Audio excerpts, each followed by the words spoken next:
Group group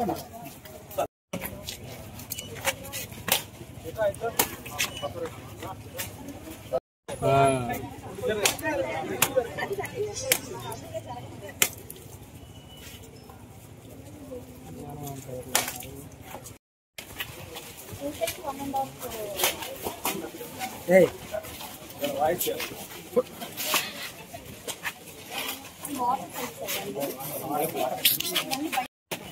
ఇల్లు ముందుకెళ్ళవాక నన్నకే పెట్టుకుని కింద ఎప్పుడు మన దగ్గర ఉంటే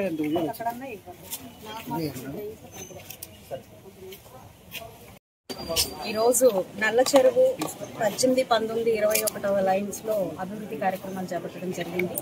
సీసీ రోడ్లు మరియు డ్రైన్స్ ని వేసుకోవడం జరుగుతుంది. అయితే దీనికి వాళ్ళ శంకుస్థాపన చేసుకోవడం జరిగింది. రాయపాటి కన్స్ట్రక్షన్స్ అనే వారికి ఒక టెండర్ రావడం జరిగింది. ఒక 1 month లో కల్లా ఈ వర్క్స్ అన్ని పూర్తి చేసి ఇస్తామని చెప్పారు. 1250 మీటర్ల పొడవున్న వర్క్స్, డ్రైన్స్ అండ్ రోడ్లు, అదేవిధంగా 2,14,00,00,000 విలువ చేసి ఈ వర్క్స్ ఈ రోజు శంకుస్థాపన చేసుకోవడం జరిగింది. రానున్న నెల రోజుల్లో ఇవి స్థానికంగా అందరికీ అందుబాటులో తీసుకొస్తామని చెప్పి మనకి కాంట్రాక్టర్స్ చెప్పడం జరిగింది. అయితే ఒకసారి మనం ఈ రోడ్లను చూసుకుంటే కనీసం 20 ఏళ్ల నుంచి కూడా ఏమాత్రం అభివృద్ధికి నోచుకోకుండా లోతట్టు ప్రాంతంగా తయారైపోయిన డివిజన్ ఇది. అయితే ఇందులో గమనార్హం ఏంటంటే, హాస్యాస్పదమైన విషయం ఏంటంటే, గత మేయర్ ఇక్కడే 5 సంవత్సరాలు ఇక్కడ పరిపాలించడం జరిగింది. మరి వారి ఇంటి ముందు ఉన్న రోడ్డు మనం చాలా చక్కగా విస్తారంగా ఉండడం మనం చూసాము. మరి దాని వెనకాలే, ఆయన ఇంటి వెనకాలే ఆనుకొని లైన్స్ మాత్రం ఎటువంటి అభివృద్ధి జరగకుండా మునిగిపోతున్నా కూడా, వర్షాలు పడి డ్రైన్స్ పొంగి మునిగిపోతున్నా కూడా పట్టించుకోని పరిస్థితి.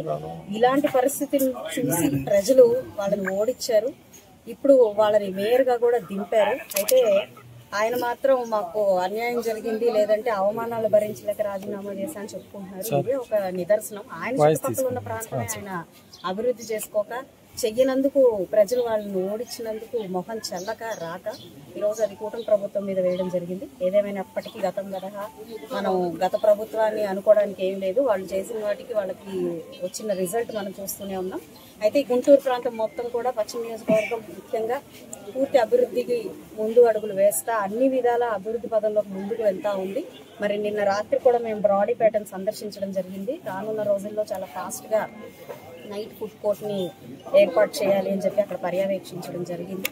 సో అన్ని విధాల గుంటూరు పశ్చిమ నియోజకవర్గాన్ని అభివృద్ధి పదంలో పరిగెత్తించడమే మా ధ్యేయంగా మేము పనిచేస్తాం.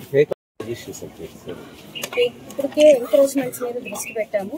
ఇలాగ ఒక పిక్కలవాగు, చాలా డ్రైన్స్, ఆ లైన్ మొత్తం కూడా చాలా ఉన్నాయి, ఇల్లు ఎంక్రోచ్ అయి ఉన్నాయి. వాళ్ళందరికీ వాస్తవంగా మనకి లాస్ట్ టిడ్కో ఇల్లు కానివ్వండి, లేదంటే ఇంకే ఇల్లు లేని పక్షంలో వాళ్ళకి అవి ఏర్పాటు చేసి అక్కడి నుంచి లిఫ్ట్ చేయడం మెయిన్ గా ఎజెండాగా పెట్టుకున్నాం. ఎందుకంటే ఎప్పుడు ఆ ఇల్లు ఆ వాగులో పడిపోతాయో తెలియని పరిస్థితుల్లో ఒక అజమ్య గోచరంగా మురికి నీటి పక్కన అక్కడ స్థానికంగా ఉంటున్నారు. వాళ్ళకి నచ్చజెప్పైనా సరే కొంచెం మంచిగా వాళ్ళు బ్రతికేలాగా, మంచి ప్రమాణాలు ఉన్న ఇళ్లలో ఉండేలాగా ప్రయత్నం చేయాలనుకుంటున్నాము.